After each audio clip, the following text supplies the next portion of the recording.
Welcome back to the Pomchi pack, everyone. Sorry about the quality today, but I am filming on my phone again since I can't really get my health to work with me to edit on the computer.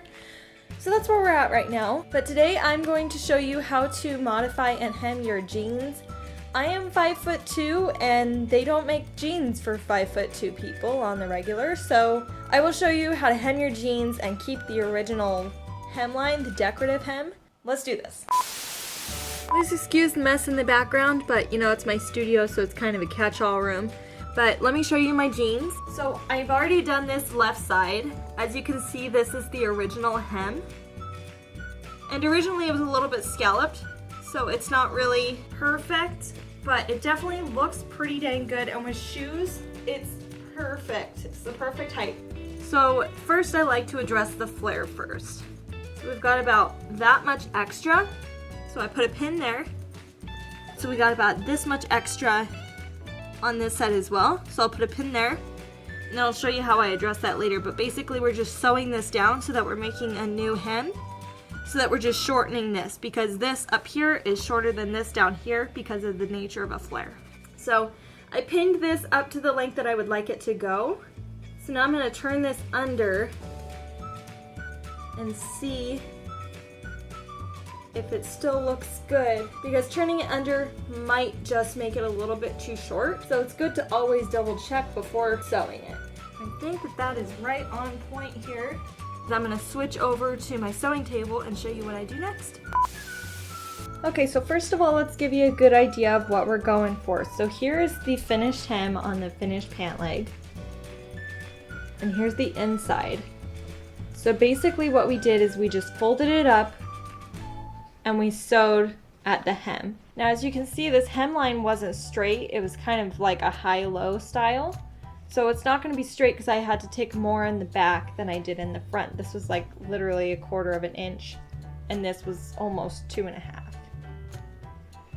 But this is what we're going for. So now moving on to the other leg, this is the length that we need to take in. So when we fold it up, it'll be down about that much.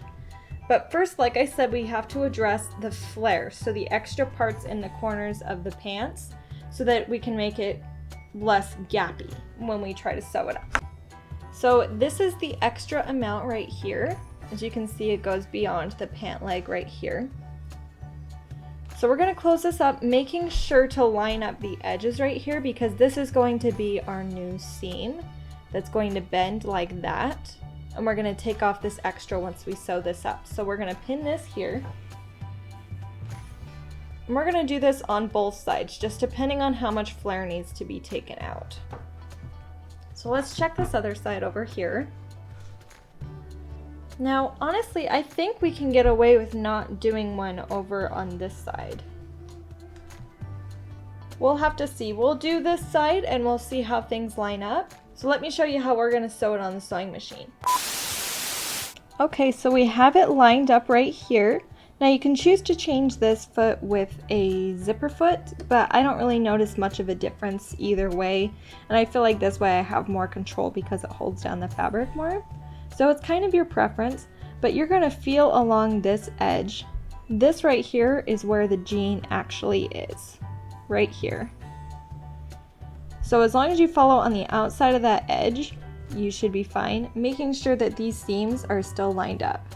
So let's give this a sew. Here's the new seam that we made. See how I kind of went at an angle? So the biggest portion at the very bottom of the jean is getting taken in the most. So I angled this down, and now we can fold it out, making sure that we didn't sew it to the original pant leg up here at all. And you can see the gaps here. That won't be a problem because this is going to be folded in anyway, because we're going to make the new hem about 2 inches upwards. So we're looking good there. Now, I think what we're gonna do is I'm just gonna go ahead and clip this side off because I know I won't need that extra fabric. Now, what I'm going to do, since I have that flare kind of taken in, and I'm pretty sure that this lines up pretty well, we are going to follow this hem right here. And we're gonna go as close as we can without covering this up, so that when we fold it outwards, this goes just above the original seam. So we want to sew about right here. So let's go ahead and give that a shot and just go straight across. And this seam will be hidden, so you can use whatever color of thread you want to. But then this second step after that, you will want to do a thread that kind of blends in more, but we'll get to that. Now, like I said, you can switch to a zipper foot if you want to, but I'm not a very experienced sewer, so I just feel more comfortable with this normal sewing foot. Also, I suggest when you're doing this portion just to do a basting stitch, so if it's a little bit too short or something like that, it's really easy just to pick it out. Just a suggestion out of experience.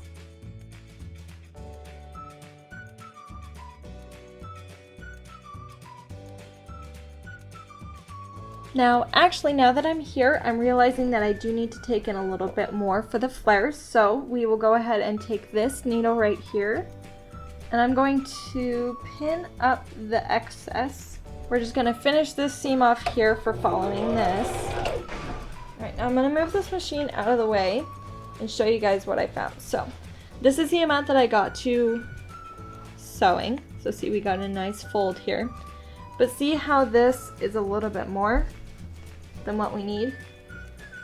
So I'm just going to pin that, and I'm going to sew that excess down at an angle, and then we'll keep going around the hem.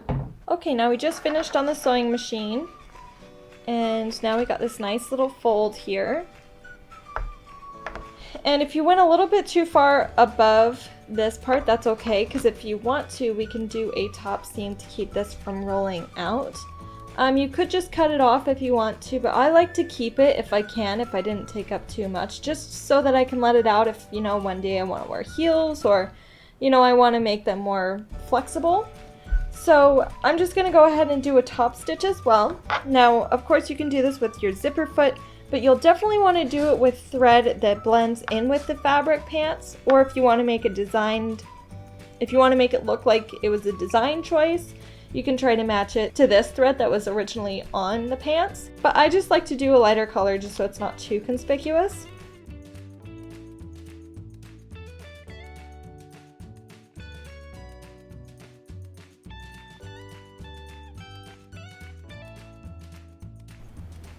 Right, you guys, the pants are finished. I will show you the finished product here. I'm really happy with how they turned out. These are definitely my favorite. If you guys haven't seen my vlog, it is definitely worth watching, I think, because that's where I got these, was at Ross, and they were $25, so definitely a steal. But thank you guys so much for watching. Don't forget to subscribe to the channel if you would like to see more of my videos. I enjoy doing these DIYs, and so I like to share them with others who would like to extend their clothes a little bit further. Also, give this video a like, a thumbs up if you enjoyed it, and I will see you guys in the next video. Bye!